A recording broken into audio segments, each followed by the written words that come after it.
Kur'an-ı Kerim'din keremetleri.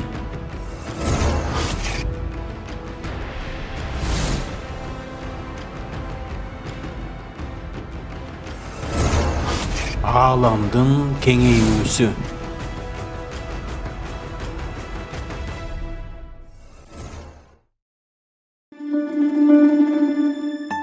Азыркы учурдан 100 эле жыл мурда ачылган илимий ачылышты 1400 жыл мурда айтып койгон китеп тууралуу ойлонуп көрдүңүзбү?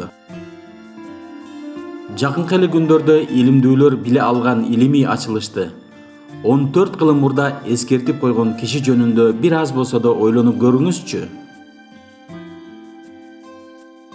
Бул китеп чынында эле Кудайдын сөзү экенине жана ошол инсан эч кимге окшобогон өзгөчө бир адам баласы экенине кана ким күмөн санай алат? Анда эмесе келиңиздер, байкоо жүргүзүп көрөлү.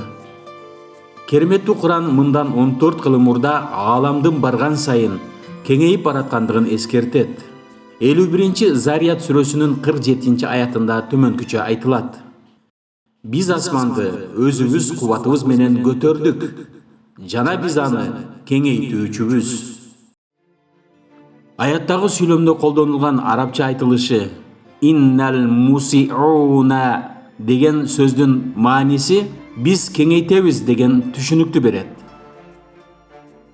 Бул сөз «мусиуна» деген сөздөн алынган. Ал эми алдына алиф тамгасынын коюлушу сөздүн маанисин аябай, өтө деген мааниге келтирип, тагыраак айтканда «биз аябай кеңейтүүдөбүз» деген маанини түшүндүрүп калат.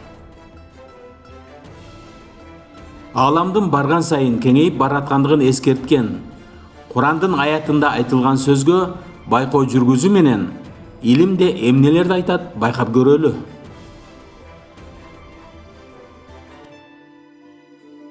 Жыйырманчы кылымдын башталышына чейин дүйнө жүзүндөгү илимий чөйрөдө ааламдын түзүлүшү туруктуу, башталышы жана акыры аягы жок деген түшүнүк өкүм сүрүп келген.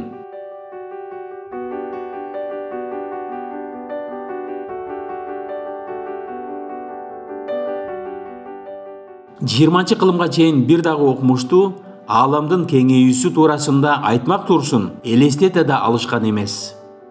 Ааламдын ар дайым өзгөрүүдө, ошондой эле кеңейүүдө экендигин теориялык жол менен биринчилерден болуп, 20 кылымдын башында орус физиги Александр Фридман менен бельгиялык изилдөөчү Георг Альметр айтып чыккан.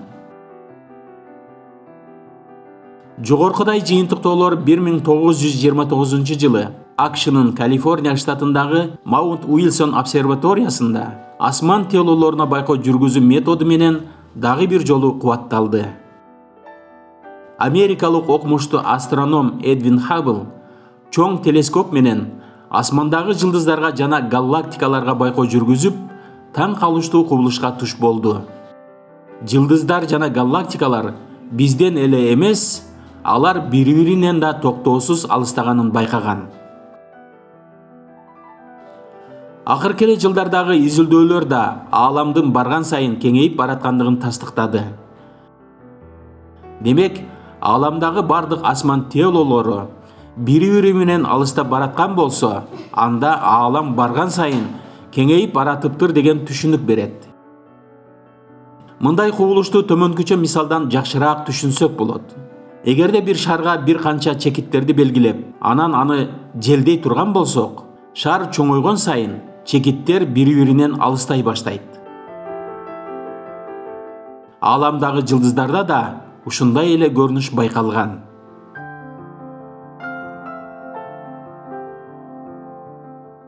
Мындан 1400 жыл мурда Куран жерге түшүрүлгөн мезгилде азыркы күндөгүдөй илим анча өнүгө элек. Эч ким мындай далилди байкаган эмес болчу. Бирок ошондой болсо да, Куранда ааламдын кеңейүүсү тууралуу дап-даана айтып кеткен. Келиңиздер, эми жыйынтык чыгаралы.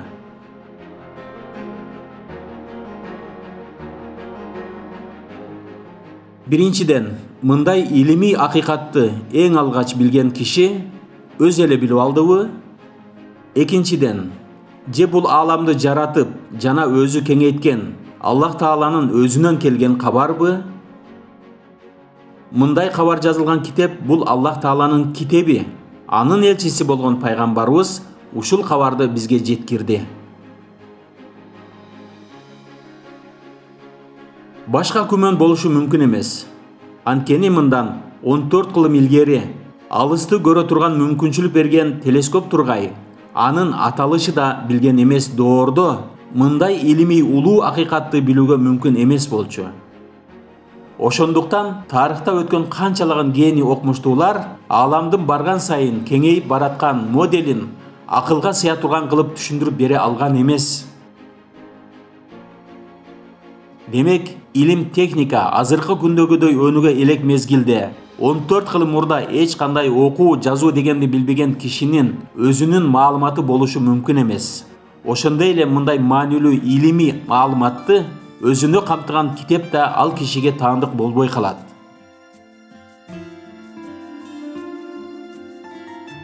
Ошентип бизге экинчи божомолду гана кабыл алууга туура келет.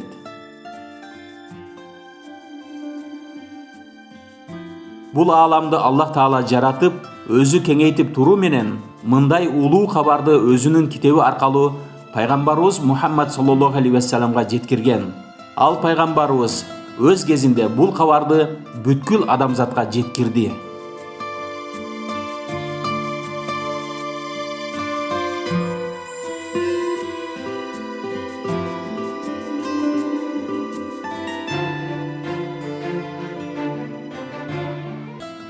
Эми, эгерде адам баласы ушундай маанилүү илимий кабарды кокусунан эле китепке жазып коюшу мүмкүнбү деген суроого биз төмөнкүчө жооп айтсак болот.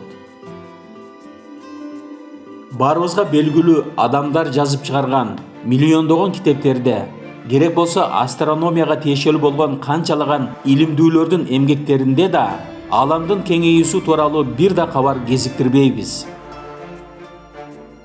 Мындан сырткары, пайгамбарыбыз саллаллаху алейхи вассалам эч качан илимий китептерди окуган эмес болчу. Анткени пайгамбарыбыз саллаллаху алейхи вассалам окуп жазганды билген эмес болчу.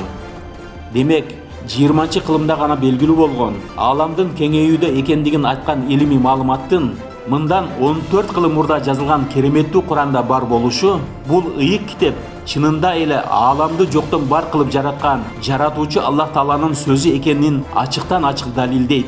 Жана биз мындай улуу акыйкатты моюнга алууга аргасызбыз.